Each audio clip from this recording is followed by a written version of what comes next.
Aktuālo problēmu un risinājumu raidījums. Kā dzīvot tālāk? Labdien, dāmas un kungi, kā dzīvot tālāk? Nu, kā jau tur džinglā teica, aktuālo jautājumu problēmu. Nu, nē, tās ir sarunas par visu, kas notiek ar mums un kas ir ap mums. Protams, ka būsim kopā ar jums. Mēs esam Jānis Bukums un mana kolēģe Diana Saule. Un šodienas tēma mums ir vitamīnu un bioloģiski aktīvas vielas, kā stiprināt organismu ziemas laikā, kā arī daudz un dažādi jautājumi, kas vispār tas viss ir un vai mums to vajag un ko ar visu to darīt. Un šodien pie mums viesojās Ines Siksna, bioriska novērtēšanas un epidemioloģijas nodaļas vadītāja uzturs speciālists. Labdien! Un Inna Gelere, nutricioloģe un uzturs zinātniece. Labdien! Labdien! Nu tad laižam. Nu kā tad īsti ir? Vai ir vērts, tā kā šis raidījums ir bieži, es pieminu to par visu un par neko? Jo es neesmu speciālists, tad man arī ir jautājumi kā parastam cilvēkam. Vai vispār ir vērts lietot tos vitamīnus, aktīvās vielas un uzturu bagātinātājus? Katrai lietai ir savs mērķis, un tas jāatcerās arī uzturbagātinātāju kontekstā. Tad varbūt vēl solīt atpakaļ, ko katrs no mums saprot ar vārdu uzturbagātinātāju, jo te bieži arī tā terminoloģija cilvēkiem mēdz nojukt.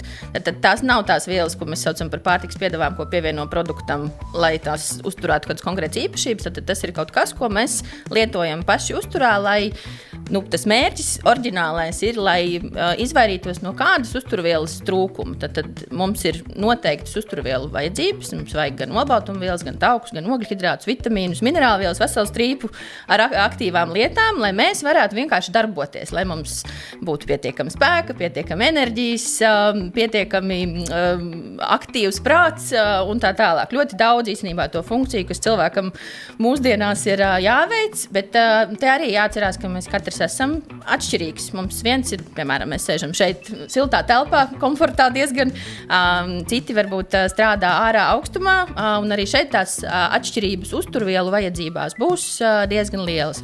Un tad, ja mēs saprotam, kas ir tas, ko mēs arī vēl ēdam, tad mēs varam apsvērt šo te variantu, ja mums ir nepieciešams kaut kā to savu uzturu papildināt. Ja mums tur kaut kas iztrūkst, tad ir varianti, kā mēs to varam uzņemt arī citādi. Pirmais, vai vispār saukt par uzturu bagātinātājiem šīs visas vielas ir korekti?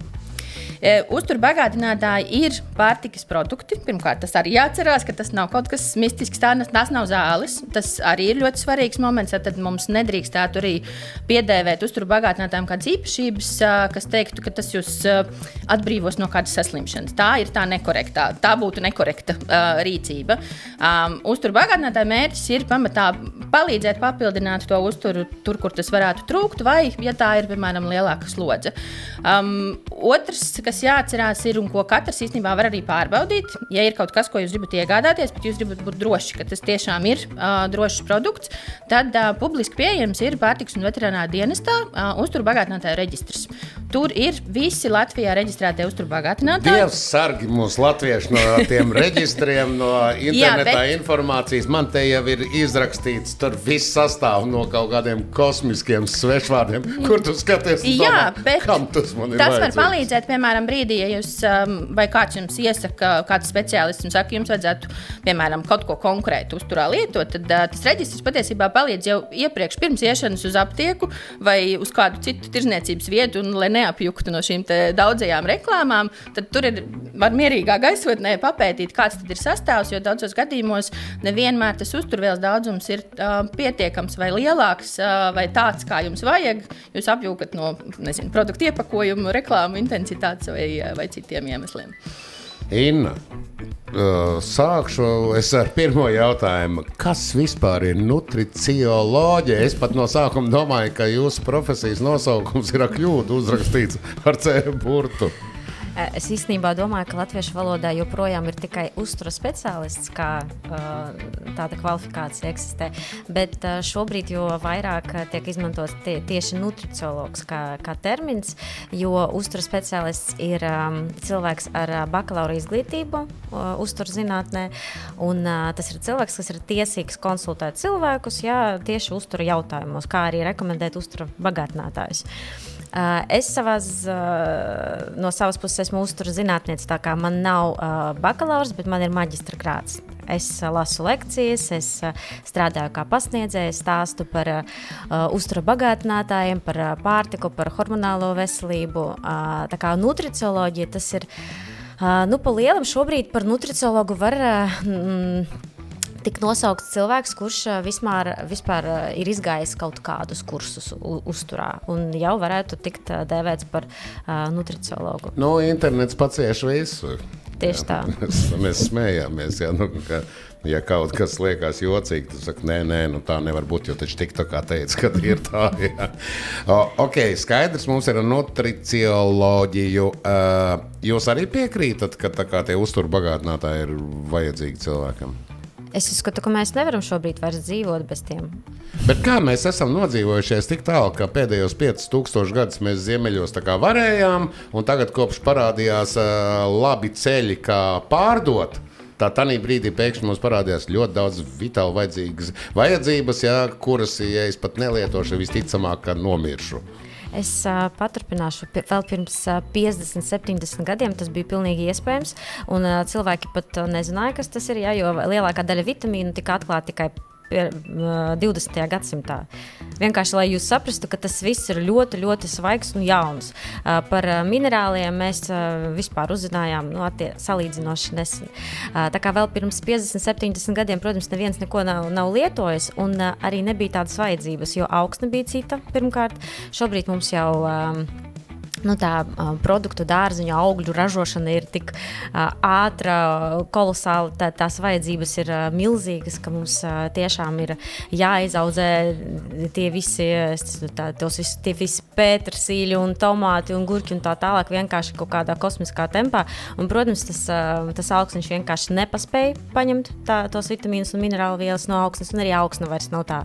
Un, protams, arī tas stress un dzīves līmenis ir satraucošs. Mums vairs nepietiek ar to, ko mēs varam uzņemt ar pārtiku, un būsim godīgi, kurš no mums tiešām ēd super sabalansēti un veselīgi. Mums ir tik daudz pārstrādātu produktu, mums ir enerģētiķi, visādi kafijas dzērieni, tur saldumi, tur fast foodi un tā tālāk. Un tas viss aizņem lielu daļu no uztura elementiem, kas mums ir nepieciešami mūsu vispār dzīves un veselības uzturēšanai.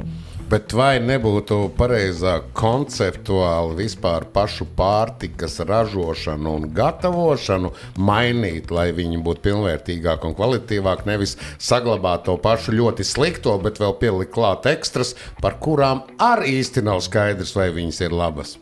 Kā jūs domājat? Tas jau arī notiek.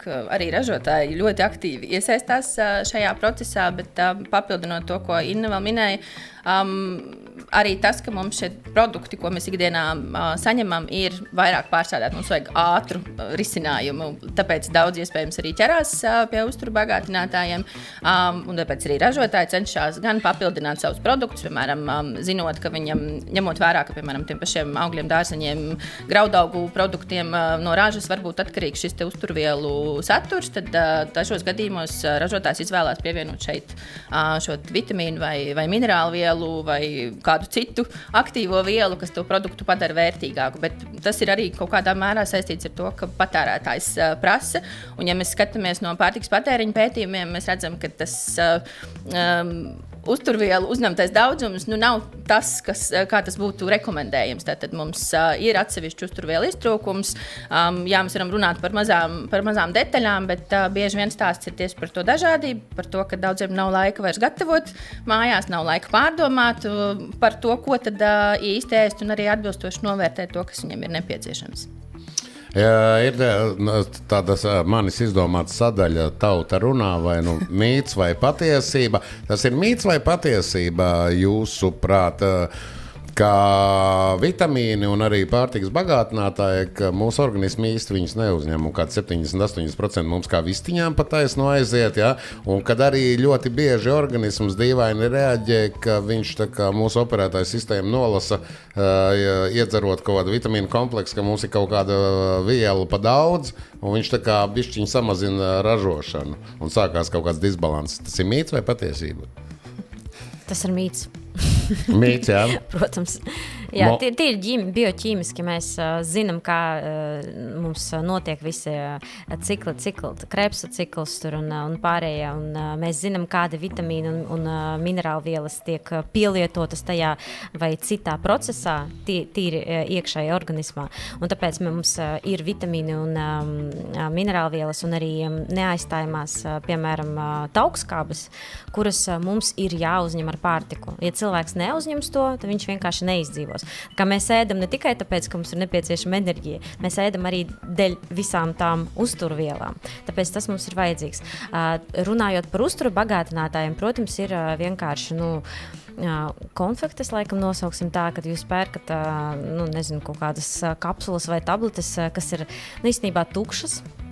Pa lielam, jo vai nu aktīvā viela tur ir super minimālā tādā daudzumā, vai nu tā forma nav aktīva, vai tā ir, piemēram, neorganiskā minerāla viela, jā, kā magnija oksīds, piemēram, kurš vispār gandrīz vai neiedarbojās. Tāpēc, protams, ir tādas tukšas tabletes uzturu bagātinātāji, kuri vispār neiedarbosies ne uz ko. Bet tā tad ir kaut kāda vitamīna kompleksa uzturu bagātinātāja, kuras ir diezgan bezjēdzīgi lietot. Šeit ir tāds vai vairāk kvalitātes jautājums. Jā, ja mēs vēl domājam no tās uzturu puses, arī te galvenais klupšanas akmens ir arī šī uzturu dažādība. Mēs mēģinam aiziet tajā vienveidīguma virzienā, un tajā brīdī arī sākās problēma, jo mēs nevaram nodrošināt to uzturvielu dažādību. Bet slodze mums ikdienā ir pārāk liela, un varbūt citādāk nekā pirms tiem pašiem 50 gadiem, kur vairāk stāsts bija par fizisko slodzi, netik daudz, mēs pietiekam daudz laika pavadījām ārā. Šobrīd arī salīdzinoši nesenā pētījumā, ja mēs runājam par to pašu D vitamīnu, par ko man liekas, šobrīd visvairāk cilvēku arī zina, ka tāds iespējams būtu nepieciešams, tad, ja jums lūgtu novērtēt, vai jūs ārā pavadat pietiekami daudz laika, lai varētu šo D vitamīnu uzņemt no saules, tad tas laiks, ko cilvēks pavada ārā ziemas periodā, bieži vien ir ļoti, ļoti mazs. Un skaidrs, ka mēs nevaram ar šo ārējo avotu izmantot kā vitamīnu avotu. Es jums oponēšu. Man vakar arī bija viesi, kur mēs runājam par pārtiku. Tīri cilvēciski mana vecuma grupai, tā kā man lielākoties paziņas un draugi ir vīrieši, tad mums runājot latviešu valodu, mums jau tas besī. Tāpēc, ka par to runā sievietes vienā laidā.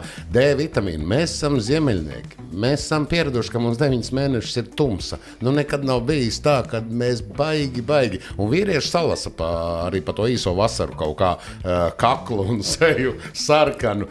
Vai tiešām ir tā, ka mēs pēdējo 20 gadu laikā vispār bez D vitamīna knapi pārvietojamies un viss mums slikti? Tas, kas ir mainījušies uzturu paradumi. Mums bija produkti uzturā vairāk tādi, kuros arī bija šis D vitamīna avots. Arī ziemeļniekiem ir savi kuros produkti. Viņi ir tā kā ļoti daudz?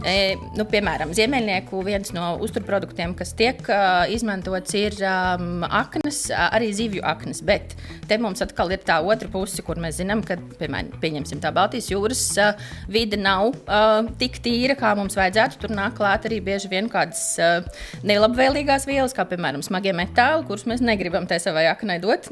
Un šajā gadījumā mums ir jāizvēlās, vai mēs varbūt šo uzņemsim kā uzturu bagātinātāju, jo tas iespējams būs drošāk nekā tad, kad mēs ņemam to produktu no dabas. Bet ziemeļnieku pusē joprojām, piemēram, šis pats zivju patēriņš ir kā viens no rādītājiem un argumentiem, ko mēs šobrīd savā ikdienas uzturā vispār iekļaujam ļoti, ļoti maz. Ir ļoti maz cilvēku, kas ikdienā ēd zivis. Es ēdu zivis. Ļoti labi.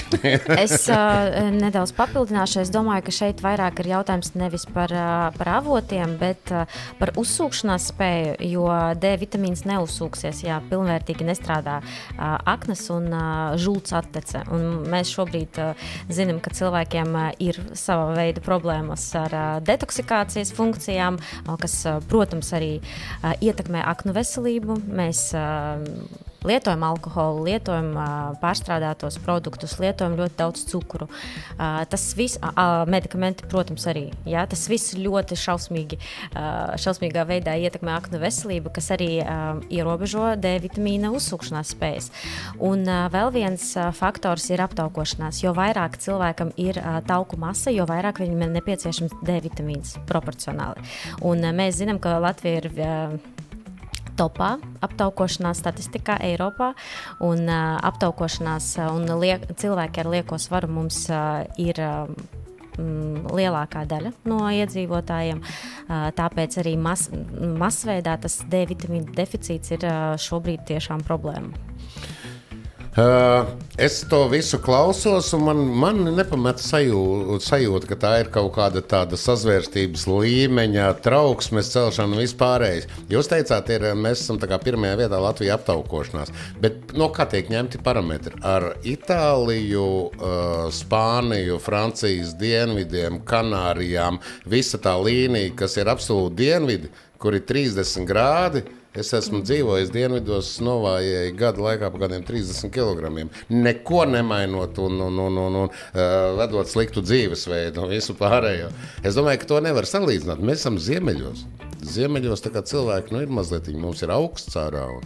Vai tā nav? Jā, kaut kādā mērā. Bet ne ar to mēs sildamies, ar ko vajadzētu, un droši vien. Tā tas... Jā, atkal stāsts ir par to, tajā siltajā vidē dzīvojot, lai arī iespējams varbūt ir kādi nelabvēlīgāki šie te uztura paradumi tajā brīdī, bet jebkurā gadījumā jūs ēdat vietējo produktu, jūs kustaties ārā, jūs esat tajā pašā saulītē, jums ir atpūta, jums ir miegs un tā tālāk. Ļoti daudz no šiem faktoriem arī ir tie, kas ietekmē to veselības stāvokli. Tad, kad pajautā cilvēkiem par to, cik ilgi viņi guļ, tas stundu skaits Latvijā nav pārāk liels, ko cilvēki atzīstās, ka viņi guļ. Tas parasti ir 5-6 stundas, kas ir stipri par maz atkal, lai organisms atjaunotos. Un arī šie ir faktori, kas arī zinātniskajos datos ir pierādīti, ka tie ietekmē gan šos te pašus svaru rādītājus, gan veselības stāvokli, gan hormonālo sistēmu, gan un tā tālāk. Ļoti daudz. Bet visi dienvidnieki baigi pīpē zāli, un tāpēc viņi arī ļoti, ļoti guļ. Tā kā es šaubos, vai tas baigi palīdz organismam un smadzenēm. Tie ir koka diviem galiem. Tad, jā. Es mazliet ar humoru, tā kā bez tā mums neiztikt. Ja, un, protams, ka jautājums, es jau jūs brīdināju, ka jautājumi būs diezgan infantīli, bet parastam cilvēkam gribās tikt skaidrībā ar visam tam padarīšanām. Ļoti daudz informācijas, kur ir pieejama internetā, jau un arī uz iepakojumiem ir rakstīts, ka obligāti konsultēties ar farmaceitu. Es jums izstāstīšu, ko nozīmē konsultācija farmaceitu parastam cilvēkam. Es svešs vīrietis ieeju svešā vietā, aptiekā, kur ir pretīm sveša sieviete, kurai es saku, jums ir kaut kāda bagātinātāja, man tagad ziema vajag D vitamīnu. Viņi saka, protams, ka ir pa 14 un 18 eiro. Dodiet pa 14. Paldies! Tā ir ideālākā konsultācija, kāda vien var būt. Jo viņa neko nezina. Varbūt man ir aknu ciroze, un varbūt es esmu ar smadzeņu defektiem, vai es nezinu, ar jebko uz šīs pasaules. Ja man vienkārši iedod paku, un es startēju. Es atnāku mājās, maziem burtiņiem izlasīt nevar, tad izdomāju, dzeršu labāk vienreiz dienā daudz uzreiz, lai nav jātērē laiks 3 reizes dzerot. Bet tā taču ikdienā ir ļoti daudz cilvēku. Principā tā arī noteikti tā padarīšana. Bet, cik es zinu, farmaceitus īsti nemāca par uztura bagātinātājiem. Bet ļoti daudzi, arī šajos man ir redziet, mapīte, ka es gatavojos raidījumam, šeit ir obligāti, pat pašās beigās es atradīšu, obligāti konsultēties ar farmaceitiem un arī saistībā, piemēram, ar bērniem. Ja jūs bērniem pērkat, jūs ieiet pie tās svešās tantes, un viņi saka, jūsu bērnam, un iedozējas paciņu. Jāatzīmē, ka aptiekā bieži vien ir arī tikai konsultanti, ne tikai farmaceiti. Tad tur varbūt arī atšķirības, kurš jums šo te iesaka, bet pirmais, ar ko vispār runāt arī par savu uzturu papildināšanu, ja jūs netiekat līdz uzturu speciālistam vai kādam citam veselības aprūpas speciālistam, vai negribās iet, kā tas ir biežāk, tad līdz tam daktarim vai uzturu speciālistam ir grūtāk aiziet nekā līdz aptiekai, bet tas būtu ideālais scenārijs, jo tad, kā jūs minējāt, viņi zina par jums tomēr drusciņu vairāk un var šo te bildi sazīmēt. Otrs ir arī ļoti dažādi. Šie paši farmaceiti arī mēdz uzdot papildu jautājumus, jo tas normālais papildu jautājums arī būtu, un ļoti svarīgais papildu jautājums būtu, kas ir tas, ko jūs iespējams vēl lietojat. Jo šī te uzturvielu un arī uzturbagātinātāju sastāvā esošo vielu miedarbību gan ar citiem, piemēram, medikamentiem, kas cilvēkam tiek lietot, ir tāds kritisks moments, kas ir jāizvērtē. Tad nebūtu vēlams lietot uz savu galvu, nepastāstot vai tam savam ģimenes ārstam, vai īstenībā šajā gadījumā arī farmaceitam, tad tā jūsu atbildība pret savu veselību arī būtu jāņem vērā. Ka ja jūs, piemēram, lietojat kādus medikamentus, tad noteikti par to ir jāpiemina. Jo ir viens gan tas, ko minēja arī Inna pirms brīža par šo te uzturvielu uzsūkšanos, arī te var būt kombinācijas, kas traucē gan tam medikamentam iedarbību, gan iespējams uzturbagātinātājs šajā gadījumā tad kļūst nevērtīgs, vai citos gadījumos ir jārunā arī par kādiem iespējamiem nelabvēlīgiem blakus efektiem. Tā ir arī tāda paša atbildība pret to savu veselību. Uzlikt uz individu un uz sabiedrību atbildību. Jūs saprotat, ka tas viss ir ļoti triki, jo mēs mazliet savādāk uz dzīvi skatāmies. Jo, ja tur ir iesaistīti mediķi, aptiekas un viss, tad atbildīgi esat jūs, nevis mēs. Bet es gribēju jums jautāt tā, lai mūsu skatītāji arī viņiem viešās kāda skaidrība, ka lai lietotu tos pašus vitamīnus vai uzturbagātinātājus, ka tomēr labāk būtu apmeklēt speciālistus, kuri jums izstrādātu, izrakstītu, izstāstiet man. Es uzskatu, ka vispār nevajadzētu neko lietot bez speciālista apmeklēšanas. Un šeit stāsts ne tikai par uztura speciālistu, bet arī par ārstu vai par ārstu speciālistu vai arī par jūsu ģimenes ārstu. Respektīvi, tas ir cilvēks, mediķis, kuram jūs uzticaties. Jo tiešām, kā Inese minēja, ir mijiedarbība, un īstenībā pat ārsts visdrīzāk nezinās mijiedarbību starp zālēm un visiem tiem augiem un vitamīniem un minerālvielām. Visdrīzāk būs nepieciešams to pārbaudīt, ir speciāli portāli, ir saiti, kur to visu var paskatīties, un tas viss ir jāpārbauda. Un tad, protams, ir arī devas, jo, piemēram, aptiekā mums Latvijā ir aizliegts pārdot devas, kas ir lielākas par maksimāli pieļaujamajām. Tas ir no vienas puses labi, jo tas ir droši, no otras puses tas nevienmēr ir labi, jo varbūt tas terapeitiskais efekts nebūs panākts, bet tiešām, ja gribās to terapeitisko efektu, tas ir jādara kopā ar speciālistu, jo savādāk tas efekts varētu būt pretējs un arī ļoti bīstams īstenībā. Atvilksim nedaudz elpu, atpūtīsimies un pēc īsa brītiņa arī turpināsim sarunu. Dāmas un kungi, kā dzīvo tālāk? Vitamīnu un bioloģiski aktīvās vielas, pārtikas bagātinātāji un kādi tik nosaukumi mums nav, kā stiprināt organismu ziemas laikā. Un pie mums viesojas Inese Siksna, bioriska novērtēšanas un epidemioloģijas nodaļas vadītāja uzturu speciāliste, un Inna Gellere, nutricioloģe, uztura zinātniece. Par to pašu. Jūs pieminējāt internetu, ka internetā var atrast gan sarakstus, gan internetā arī informāciju. Stāstu no parasta cilvēka viedokļa. Lasu internetā, baigi daudz jālasa, es tā pārskrienu pāri, viss, kas man nepatīk, automātiski man smadzenes neuztver, es atlodu tās dažas rindkopas, kas sakrīt ar manu viedokli, un tā kā aptiekā man nedod, jo tur ir ierobežojumi, ka nevar. Es pasūtu internetā un nopērku spaini, tās pašas, ko man aptiekā teica, kas ir labas, ko var. Kā mēs varētu to regulēt, tāpēc, ka tas ir ceļš uz nekurienu. Un es pat konkrēti personiski pazīstu pāris cilvēkus, kuri tā kā vitamīnus, tos saucamos multivitamīnus, lielos daudzumos un lielos paksmā. Ir sevišķi, kad ir atlaides aptiekā, tad tā kā iepērk tur uz gadu. Ko jūs ieteikt, kā mēs varētu šīs problēmas risināt, lai sabiedrība ar ļoti gaišām domām neindētos? Jā, tātad ļoti globāls un zelta doma. Tas ir lielākais izaicinājums šobrīd īstenībā arī uzraugošajām institūcijām. Tāpēc ir ļoti labi arī sabiedrībai stāstīt par tiem riskiem. Tas ir īstenībā, manuprāt, vienīgais veids, kā likt aizdomāties par to, ka viss, ko tu vari dabūt internetā, nav paredzēts varbūt lietošanai tādos apjomos vai konkrētam cilvēkam, vai dažos gadījumos arī vispār varbūt lietošanai iekšķīgi, jo mums ir arī pētījuma pieredze, kur mums ir bijis dalībnieks, kas mēs viņu iztaujājam par uztura paradumiem, lai fiksētu, kas tad tiek ēsts un kas netiek ēsts. Un mēs secinām, ka cilvēks lieto iekšķīgi kaut ko, kas ir paredzēts tikai ārīgai lietošanai, kas tajā brīdī ieslēdz vēl citu bīstamību, ka ja mums ir produkts, kas ir paredzēts iekšķīgai lietošanai, tad pārtikas produkts, tam ir jāatbilst noteiktiem drošības lietām. Tad tur nedrīkst būt nekāda piemaisījuma, nekādas citas lietas. Bet ja tas ir, piemēram, kaut kas, ko mums nevajadzētu lietot iekšķīgi, tad šie riski ir ļoti, ļoti augsti, jo tam nav tādu drošības prasību. Jā, ir cilvēki, kas iegādājās kaut ko ārpus Eiropas arī. Bieži vien tur arī šīs devas ir atšķirīgas. Mēs ļoti bieži arī dzirdam tādu, nevar teikt pārmetumu, bet jā, to pārliecību par to, ka, piemēram, tie amerikāņi ir foršāki un labāki. Un ka tur var dabūt tiešām tās lielākās devas, bet tāpat laikā, ja cilvēks izvēlas šādu ceļu kaut ko iegādāties ārpus Eiropas, tad viņam ir jārēķinās arī, ka tur gan šīs atsauces vērtības, gan arī, piemēram, drošības standarti ir citādāk. Te gan runa vairāk būs par tādām trešajām valstīm, kur ir varbūt zemāki arī šie drošības pasākumi. Gan par dažādiem piesārņotājiem, gan vielu pārbaudi, gan arī to informāciju, kas liekas uz tā iepakojuma. Un tas, par ko es vēl varētu aizstāvēt Eiropas pozīciju, ka mums īstenībā ļoti palīdz arī tās lietas, kas tiek regulētas, ko drīkst vispār rakstīt uz tā iepakojuma.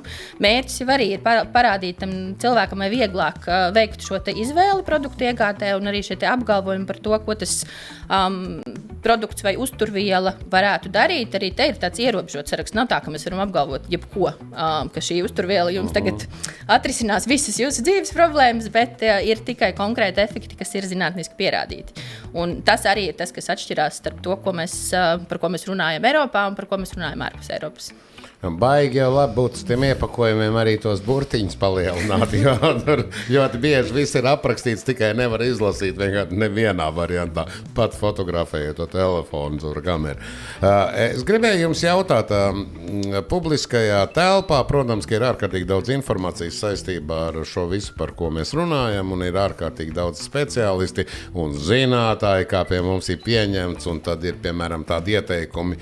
Tad tev vajadzētu kalogēnu un tā kā tur tad viss tev labi darbosies. Pirmkārt, kas tas kolagēns tāds ir? Kolagēns ir aminoskābju secība. Šeit pārsvarā tiek pielietotas 3 konkrētas aminoskābes. Aminoskābes ir kā akmentiņi, no kā sastāv proteīns. Ja? Proteīns ir olbaltumviela. Šeit tagad visu ir jātulko, bet proteīns tagad tiek pielietots arī visās valodās. Tas ir jau tāds startautisks vārds. Respektīvi, kolagēns ir viens no proteīna veidiem, kas iedarbojās uz kaulu, uz skrimšļu, uz ādas elastību, palīdzot organismam izstrādāt patstāvīgi to kolagēnu, jo mēs izstrādājam viņu paši īstenībā. Bet pēc konkrēta vecuma tas tiek uzskatīts, ka tie ir 25 gadi. Kolagēna izstrāde jau tiek samazināta. Līdz ar to mēs sievietes ap 30, ap 35 gadiem pamana pirmos simptomus, ka gadiņi jau skrien, ka ir pirmās vecuma pazīmes. Tāpēc runā par kolagēnu, jo tiek uzskatīts, ka tā ir tā varbūt tabletīte, kas varētu palīdzēt saglabāt jaunumu ilgāk. Bet šeit, protams, ir ļoti daudz nianšu. Kāda veida tas ir kolagēns, vai tas ir hidrolizēts, no kādiem peptīdiem, vai tas ir jūras kolagēns, vai tas ir lielopu kolagēns, piemēram, jo jūras varētu vairāk darboties uz ādas elastības uzturēšanu, bet lielopu kolagēns ir vairāk kauliem un skrimšļiem, jo tur ir dažādi tipi tie tas kolagēns. Tāpēc, un arī, protams, jūsu kuņģa un zarnu trakta veselība. Jo, ja ir disbioze, ja ir SIBO, ja ir zarnu caurlaidība, respektīvi, ja ir problēmas, tad viss, ko jūs ēdat, un ko jūs dzerat, un ko jūs uzņemat ar uzturu bagātinātājiem, netiks pilnvērtīgi uzsūkts. Nebūs tas efekts Bet tas ir uzturu bagātinātājs? Jā, tas ir uzturu bagātinātājs. Es kādēļ uzdevu jums šo jautājumu, jo es izstāstu, es tagad internetā paņēmu, es redzu to, esmu dzirdējis, kolagēns jālieto, ja, un skatos, kas tas varētu būt. Viņš satur hidrolizētus kolagēna peptīdus. Viss man ir skaidrs, nav nekāda problēma. Ja? Un ir ļoti maz pieejama informācija. Ja, sievietes, kas piemēram interesējas par to, protams, ka viņas zina, viņas ir lasījušas, kas tas ir. Ja? Bet kopumā iedomājieties tādu klasisku latviešu ģimeni, ja, kur sieviete rūpējas par sevi, viņa tikai ir palasījusi par tiem kolagēniem visu, viņa kaut ko lieto un redz to, ka vecais ar tā kā, bišķiņi sāk novecot. Ja. Viņa saka, te var vajag palietot kolagēnus. Ja. Un viņš arī kārtīgi tagad palieto, bet tas viss ir ārkārtīgi atžgāni, pareizi. Kad jebkuras darbības, kaut vai viss nevainīgākais, vien nevainīgākie vitamīni vai kolagēni vai kas, ja, te obligāti uztur speciālisti, ģimenes ārsts, uztur speciālists un tad izveidot visu to karti, izejot no vecuma, veselības stāvokļa un tā tālāk. Tas pareizi saprotu. Ideālais scenārijs, jā. Nē, mums ir jārunā, kamēr sadzird tauta un kamēr arī man pielec, jo nav jau citu variantu. Jā, te arī pieminot jūsu to scenāriju par to, ka sieva iesaka kaut ko palietot, tā ir tāda ļoti tipiska lieta arī runājot par to, vai vīrietis var atbildēt, ko viņš ir vispār ēdis ikdienā. Mēs pētījumos bieži vien, ja mēs intervējam individu, lai noskaidrotu, kāda ir viņa ēdiena karte, tad mums ir gadījumi, ka mums ir jāpieaicina tā sieva palīgā. Ļoti pareizi gribēju teikt, sievai ir jāprasa, ko vīrs ēd ikdienā. Tieši tā arī notiek. Un tad ir vēl slepenie krājumi atsevišķos gadījumos. Jā, bet es domāju, ka arī varbūt tās vajadzētu mums kādām atbildīgām institūcijām arī diezgan nopietni pieslēgties ar kaut kādām popularizēšanas kampaņām vai ko, jo mēs tādu humoru runājam, bet īstenībā tās ir ārkārtīgi ļoti nopietnas lietas, kuras ilgtermiņā šādi visādi ķēmojoties un lietojot kaut ko, par ko absolūti nav ne mazākā nojāga, var ļoti, ļoti lielu postu veselību izdarīt. Ja? Tieši tā, bet ir arī lietas, kas notiek un dažādos līmeņos un no dažādām institūcijām, bet skaidrs, ka nevienmēr mēs to mērķa auditoriju varam sasniegt īstajā brīdī. Un tāpēc ideālais scenārijs ir, protams, arī, kad, ja mēs runājam tieši par to pašu uzturbagātinātāju tirgu, tad mums salīdzinoši nesen institūti bija organizēts kopā ar citām institūcijām iesaistītajām un arī ar Eiropas pārtikas nekaitīgumu iestādi. Bija seminārs uzturbagātinātāju ražotājiem, kur ir skaidrs, ka arī ražotāju pusē viņš jau arī grib, nav jau tā, ka viņi grib nodarīt kādu kaitējumu sabiedrībai. Arī viņu mērķis ir uzlabot un padarīt cilvēkam dzīvi vienkāršāku, bet arī dot labu produktu. Tas attiecās gan uz pārtikas produktu ražotāju, neviens mērķtiecīgi neko nemēģina kaitīgi darīt, bet arī te daudzos gadījumos varbūt kaut kur pietrūkst zināšanas, pietrūkst informācija, pietrūkst informācija, kā pareizi interpretēt dažādus noteikumus un nosacījumus, un tad tas ir tas, pie kā ir jāstrādā visos līmeņos. Jā. Es 100% nepiekritīšu par tiem ražotājiem, tur tomēr prioritāte ir biznesa, pēc tam ir nenodarīt pāri, un es šaubos, vai tur tā kā galvenais uzstādījums varētu būt darīsim visiem labu. Tā īsti droši vien, jā, tas droši vien jāprasa konkrēti ražotājiem, bet, ja man jāsaka par šo pēcsajūtu pēc pasākumu, tad es varētu teikt, ka mums ir ļoti forši un aktīvi ražotāji, kurš ar citu arī daļa iesaistās arī šajās izglītošanas kampaņās. Ir uzturbagātinātāju ražotāji arī, kur mājaslapā jūs varat atrast tiešām pamata informāciju arī par tādām veselīgu uzturu un pareiza uztura lietām, ne tikai par viņu produktu. Es vēlos, dāmas, jums uzdot jautājumu, vai jūsuprāt, mums ir ļoti uz šobrīd uzturbagātinātājiem un vitamīniem tāds absolūts nav statusa viņam. Tas tā kā limonādīt var nopirkt cukuru, tad arī uztur bagātinātājs. Viņi skaitās sabiedrības uztverē ļoti, ļoti kaut kas vienkārši nekaitīgs, ja? Tā kā piparmēta konfekts. Vai jūsuprāt vajadzētu mainīt viņam kaut kā statusu, tā kā arī pieejamības ziņā? Jo es esmu redzējis pat tās lielās vitamīnu pakas pat pārtiks veikalos, grozos, kur mētājās. Kā jūsuprāt, kā speciālistu, vai viņiem nevajadzētu sākt skaitīties, tomēr medikamenti vai kaut kas? Jo apelēt pie sabiedrības sirdsapziņas, ka viņi mainīsies un kļūs apzinīgi un ļoti izglītoti. Eiropā ir dažāda pieeja valstīm, kuru pāraudzībā ir uzturbagātinātāja tirgus. Ir valstis, kam uzturbagātinātāja ir veselības ministrijas pāraudzībā. Mūsu gadījumā, līdzīgi kā vairākām valstīm, šis ir zemkopības ministrijas pāraudzībā esošs produkts, tāpēc, ka tā ir pārtika. Tad tas arī visu laiku ir jāatcerās, ka uzturbagātinātājs arī ir pārtika, tas nav medikamenti. Bet tas, par ko noteikti ir jāizdomājās, un tas arī, kas mums kā pētniekiem un arī institūtam šķiet svarīgs jautājums, ir arī ieviest tādu šo te uzticības momentu, ļaujot arī patērētājiem, piemēram, ziņot par kādiem gadījumiem, ja tiešām kaut kas ir ne tā lietojot kādu produktu. Jo šādas iespējas, protams, ir arī domājot par pārtiks produktiem, un pārtiks veterināriem dienestam var ziņot par situācijām, bet bieži par uzturbagātinātājiem šādu informāciju mēs neviens nesaņem. Nesaņem īstenībā arī tas ģimenes ārsts, jo cilvēks nesaliek kopā šo bildi, ka viņš ir kaut ko palietojis, viņam pēkšņi tomēr, sākās kādi nepatīkami simptomi, labi vēdergraizes vai biežāk vēderizēja, varbūt ir, tā vieglākā situācija, bet Eiropā ir ziņot arī gadījumi, kur ir tādas nopietnākas sekas uz veselību, tieši meklējot arī šo te saistību un iemeslu, un tur ir bijuši gadījumi, kas runā par uzturbagātinātājiem. Un jāmin gan te, ka bieži tās pazīmes un situācijas rodās gadījumos, kuri ir lietoti botāniskas izcelsmes, tad kaut kur ir augu daļas, jo te tā nianses, ja mēs salīdzinām, piemēram, tos pašus vitamīnu minerālvielu preparātus, tur mums ir diezgan konkrēts identificējams vielas, bet, ja mēs runājam par botāniskajiem produktiem, tad tur ir šausmīgi daudz šo te aktīvo vielu, un ir ļoti grūti identificēt, kura ir tā, kura iespējams reaģēs ar kaut ko citu, ko jūs ikdienas uzturā lietojat, vai ne tikai uzturā, vai, piemēram, arī medikamentu ziņā. Un šo savienojumu ir ļoti daudz, tā ietekme uz veselību var būt, un arī šeit tā pētniecība ir īstenībā ļoti, ļoti aktīva, lai izpētītu, kādi tad ir tie efekti vai pretefekti vai kādas citas vēl lietas saistībā ar šo. Es uzreiz jums piesiešos. Jūs samulsinājāt mani un principā lielāko daļu Latvijas vīriešus. Jūs teicāt, uzturbagātinātāji nav medikaments, tā ir pārtika. Tā pašā laikā milzīgs sarkans uzraksts virs visiem uzturbagātinātājiem ir, ka tā nav pārtika, nelietot viņu pārtikas vietā. Tad ko mums ar viņu darīt? Viņa tā kā ir ēdama vai viņa nav ēdama? Medikaments, pārtika, bet nedrīkst lietot kā pārtiku. Nē, tas apgalvojums, kas tur ir rakstīts, ka tas neaizstāja pilnvērtīgu un sabalansētu uzturu. Kas tad tā pa pārtika?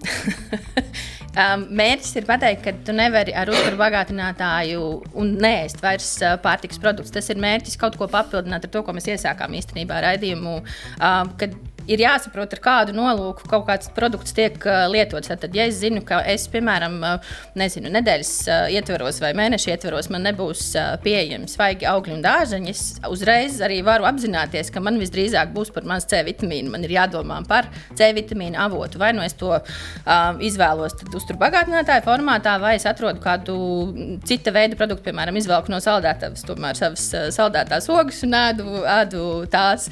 Tad stāsts ir par uztura papildināšanu, bet ne aizstāšanu pilnībā. Tātad mēs nevaram ar burciņu vai iepakojumu aizstāt to, kas mums ir paredzēts pamat uzturā. Bet tā bez jokiem, tam man pie Innas, pie speciālista sanāk iet katru mēnesi. Es pat nejaukojos. Jūs labi pieminējāt to, ka es jūtu, ka man kādu brīdi būs, ka nebūs svaigi augļi tam līdzīgi, ja?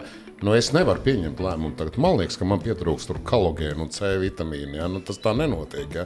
Tas nozīmē to, ka, ja cilvēks tiešām grib rūpīgi sakot savu veselību, veikt kaut kādas izmaiņas vai tur īstermiņa, ilgtermiņa kaut kāds plāns veidot, viņam jāapmeklē ļoti bieži ir uztur speciālists. Es gribēju pateikt par to izglītošanu, ja, par sabiedrības izglītošanu. Pie manis bieži vēršās mammas ar jautājumu, kāpēc skolās netiek pasniegtas uzturmācības, jo bērniem netiek stāstīts vispār nekas par uzturu, par tiem uzturu bagātinātājiem, varbūt tas vairāk ir vecākiem, bet tik un tā bērnu vispār izpratne par to, kas ir jāiet, kādā veidā, kādā kombinācijā, ir vispār nekāda. Un toties mēs redzam tiešām ar tiem pašiem bērniem aptaukošanās, mums statistika ir arī ļoti dramatiska, un arī bērnu cukuru diabēts mums ir ļoti tādi nepatīkami tie skaitļi, kas tiešām tā statistika aug. Tāpēc aptaukošanās un metabolās slimības bērnu vidū mums ir īstenībā, tā situācija ir ļoti, ļoti briesmīga. Un tomēr nekas nenotiek tajā izglītības jomā. Es nezinu, Ines stāsta, ka it kā kaut kas notiek, ja kaut kādas sadarbības tur tiek veicinātas, ja, jums ir zināms no jūsu skatu punkta. Es kā speciālists, kas runā ar parastiem cilvēkiem, es saprotu, ka nekas pietiekoši daudz netiek darīts. Un vēl viens jautājums arī par tiem ārstiem. Es nesen runāju ar ārstu rezidenti, un viņi ir tikko viņa tagad beidz to rezidentūru, viņa kļūs par ģimenes ārstu, un viņa saka, ka 11 gadu laikā viņai nebija neviena nodarbība par uzturu. Bija izvēles kursi, tas ir, tā kā tu vari izvēlēties kaut ko citu, ja, un tā pa lielam nekas nebija obligāts. Tāpēc ārstiem par uzturu un par uztura bagātinātājiem tiešām nav nekādas jausmas, viņi vispār nesaprot. Un mēs gaidam, ka viņi mums tur kaut ko īpaši. Tas ir forši, ja viņi zina, ja viņi spēj izmantot savas zināšanas bioķīmijā un fizioloģijā un var izvērtēt, jā, labi, šeit droši vien, ka tāds vitamīns, šeit tāds elements mums trūkst, tad mēs izmantosim laikam to. Bet tas viņiem ir jāpiedomā pašiem. Nekas viņiem netiek pasniegts, ja? Jo uztura bagātinātāji tas ir tiešām pārtikas produkts pie mums šeit Latvijā, jo, piemēram, Amerikā tur ir FDA, Food and Drug Administration, kas to pārzina, ja, kontrolē. Pie mums tā ir pārtikas un veterinārais dienests. Vai tas ir pareizi? Es nezinu. Mums laikam ir vairāk jārunā tomēr par izglītošanu, jo izglītošana mums, tas izglītības līmenis cilvēkiem vispār par uzturu mums ir tiešām ļoti, ļoti zems. Tāpēc viņi arī nevar izvērtēt, kas viņiem ir vajadzīgs. Bet jūsuprāt vajadzētu skolās tagad kā mācību stundu, jā? Es uzskatu, ka tas ir obligāti vienkārši. Tas ir numur 1 tagad, kas mums tiešām trūkst. Mums ir fantastiski tur svešvalodas tiek pasniegtas, matemātika, fizika, ķīmija, tas, protams, viss ir forši un arī datora zinības, jā, viss ir ļoti labi un tas viss ir nepieciešams modernā pasaulē, bet mums taču arī ir jārūpējas par veselību, jo uzturs ir preventīvs, tā ir preventīvā medicīna. Tas ir tas, ko tu vari izdarīt pats, pirms tev parādās slimība. Un kāpēc mēs tad negribam ietaupīt valsts naudu cilvēku veselības jomā? Labi, valstī nav savas naudas, viņi tikai tā mums stāsta. Bet... Man gan jāpapildina par bērniem runājot. Man drusciņ cits viedoklis, ņemot vērā, ka mēs pētījumos diezgan bieži iegūstam informāciju arī par bērnu gan zināšanām, gan paradumiem, un tad tas galvenais klupšanas akmens ir bieži vien bērni zina ļoti labi. Problēma ir ar to zināšanu pielietošanu praksē.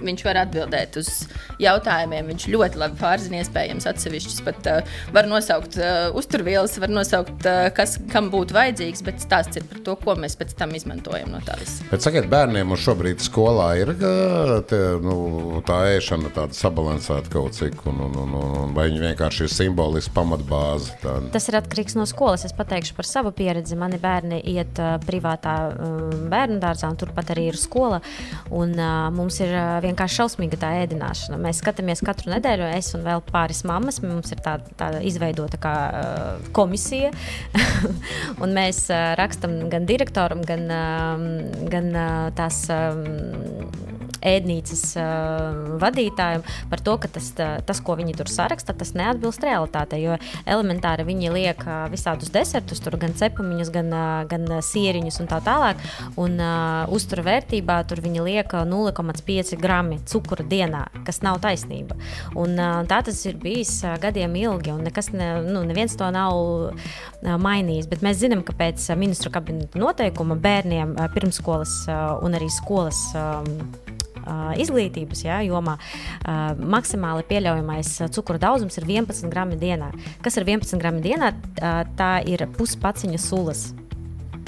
Tie ir 11 grami. Vai 2 teikarotas, citi pie kafijas pieber vienā reizē. Bet kas notiek tajās skolās, tiešām tas ir ļoti, ļoti atkarīgs no skolas, no ēdinātāja un arī no vecākiem, cik viņi ir aktīvi, cik viņi daudz ir panākuši tajā uztura uzlabošanas jomā. Bet tas ir arī ļoti, ļoti aktuāls jautājums. Kas jūs prāt būtu jādara, lai mēs varētu tā radikāli izmainīt, nevis atkal gadiem par to runāt un visi ļoti nobažījušies un satraukušies, bet tiešām, lai mēs varētu kaut ko vērst pa labu?